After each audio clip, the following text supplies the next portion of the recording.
أنا ولدي نبعثه يقرأ، ولد الفلاح نجيبه يصرح لي بالبقرات ويصرح لي بالزوايل ويصرح لي بالأغنام، وباش نخلصوا بالكسرة والبن كرشوا. لا، اليوم هذاك الراعي لازم يروح يقرأ، لأن نعتقد أن التعليم هو أكثر من الخبز، أن الإرادة نتاعنا هو أن يكون أو تكون المساواة المطلقة، المساواة التامة في ميدان التعليم، لأن الغذاء الروحي نعتقد أنه لا يقل أهمية عن الغذاء الجسمي، ربما قد يفوق أهمية عن الغذاء الجسمي اليومي، لأنه هو الذي يجعل كل أطفالنا في مستوى واحد ويفتح أمامهم فرص متساوية وفرص متكافئة.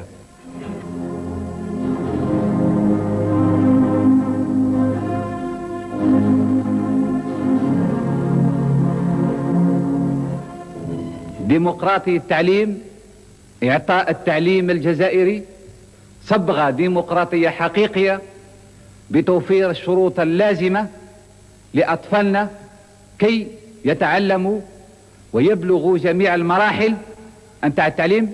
فيما يخص المدرسة الأساسية، لما طلع على المشروع التقيت به في حفلة من الحفلات، قال لي سي عبد الحميد أني طلعت على مشروع المدرسة الأساسية، نمشيو فيها إن شاء الله نبيعوا القميج نتاعنا، هذا إن شاء الله نبيعوا القميج، لأن تحقق لنا العدالة في التعليم بين الأطفال. من المؤسف أن المدرسة الأساسية إذ ذاك قوبلت بالانتقاد أنها مدرسة مستوردة وأنها مدرسة يعني لائكية، والآن تنتقد لأنها مدرسة هيئة التطرف الديني والنشعة إلى آخره، لكن اعتقادي أنها كانت حاجة اجتماعية، والأخ بومدين كان صائب لما سند هذا المشروع نتاع، وهو يدل على ملامح نتاعو.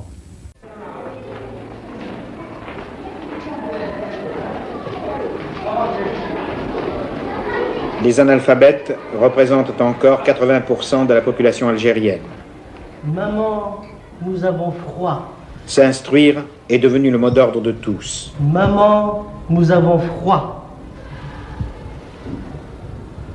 Approchez-vous du canoun.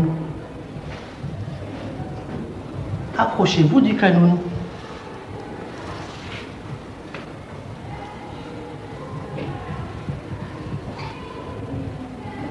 Le canoun.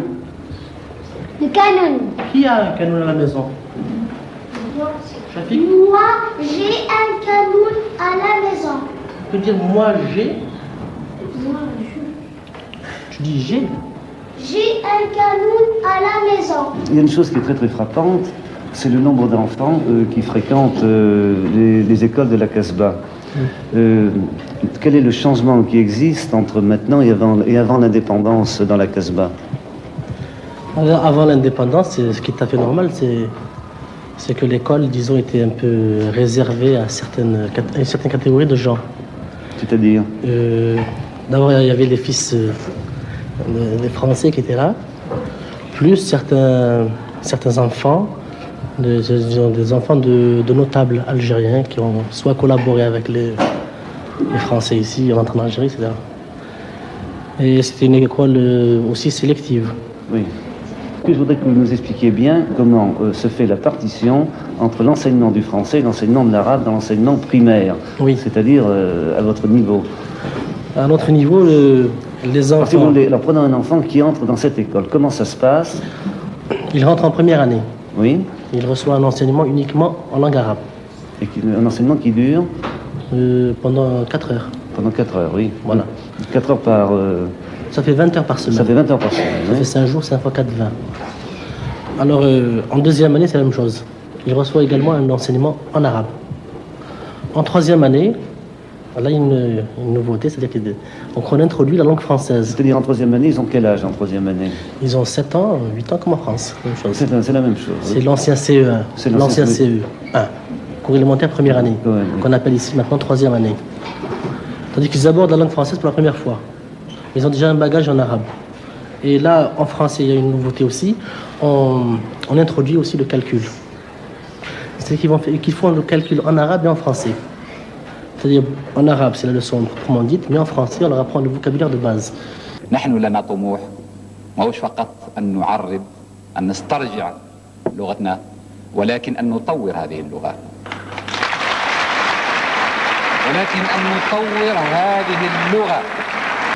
Nous avons commencé par insister dans le cadre de cette révolution culturelle sur le problème de la langue nationale, sur le problème de l'arabisation.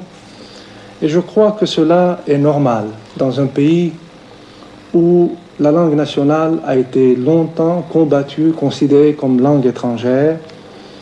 Et pendant les années de lutte, lorsqu'on nous interrogeait sur les objectifs essentiels de la révolution algérienne, nous répondions la révolution agraire, c'est-à-dire la récupération de la terre algérienne par les Algériens, et l'arabisation, c'est-à-dire la récupération de l'âme algérienne par les Algériens. Et cette arabisation, nous l'avons commencé par le commencement, c'est-à-dire dans l'enseignement primaire. Jusqu'en 62, l'enfant algérien qui avait la chance d'aller à l'école primaire n'apprenait que le français. Et s'il avait la chance, la deuxième chance, d'accéder au lycée, il se voyait poser la question suivante: quelle est la langue étrangère que vous voulez apprendre, l'allemand, l'anglais ou l'arabe? Il était donc tout à fait naturel que cette langue nationale prenne la place qui doit lui revenir, à la fois dans l'enseignement, dans la vie, dans l'administration.